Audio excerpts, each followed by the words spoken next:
کابل کې د برېښنا شبکې اصلاح او شپنیو تخنیکي څارنو سره د ضایعاتو کچه 14 سلنه راښکته شوې ده.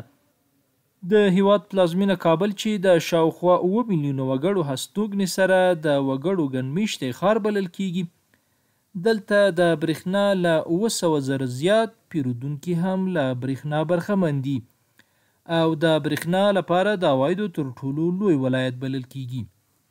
خو له دې ښېګڼو سره سره دلته د برېښنا ضایعات 3 کاله مخکې کابو 40 سلنه وو چې تیرو 2.5 کلونو کې دا کچه په لومړي ګام کې تر 14 سلنې او د کال نږدې نیمایي برخې کې تر 20 سلنې راښکته شوې ده. د کابل برېښنا ریاست تجارتي مرستیال وایي چې د شبکې اصلاح او د ناقانونه برېښنا کارونې مخنیوي په موخه د شپنیو څارنو او له لویو پوروړو پیرودونکو څخه د پورونو ترلاسه کونې بهیر چټکتیا له لارې د برېښنا ضایعات راټیټ کړي دي.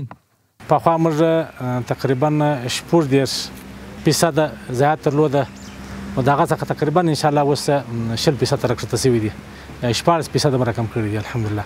د کابل برېښنا رهبري د برېښنا له ټولو پیرودونکو غواړي چې د ناقانونه برېښنا کارونې مخنیوي کې دي د بیت المال خوندیتوب ته ځانګړې پاملرنه وکړي او له برېښنا سره د همکار واوسي. موږ د ټولو ښاریانو څخه دا هیله لرو چې زموږ سره په دې برخه همکاري وکړي.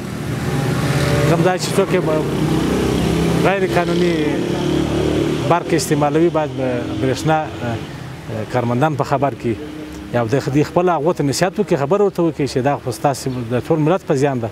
له پخوانیو زورواکو څخه د پورونو ترلاسه کولو لپاره جوړ شوی میکانیزم او د هغه تطبیق د کابل مرکزي او ساحوي جنکشنونو کې د عوایدو کچه لوړه کړې ده او د تورو مزو پرې کولو بیا ضایعات راټیټ کړي دي.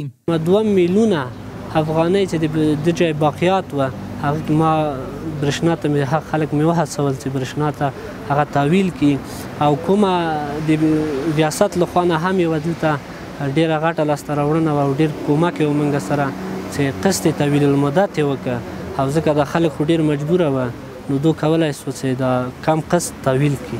د برېښنا بهیر ډاډمنتیا لپاره د شبکې تجهیزاتو پر وخت نوي کول او د اضافه باره ترانسفرمرونو ادلون بدلون د ضایعاتو مخنیوي کې مهم رول لوبولی. خو د برېښنا شرکت په یو تازه اقدام کې د میټر بکسونو رنګول، ترمیم او نوي کول هغه نوی ګام دی چې د ښاري فرهنګ پر بډاینې به یې اغیزې ډېرې موثرې وي.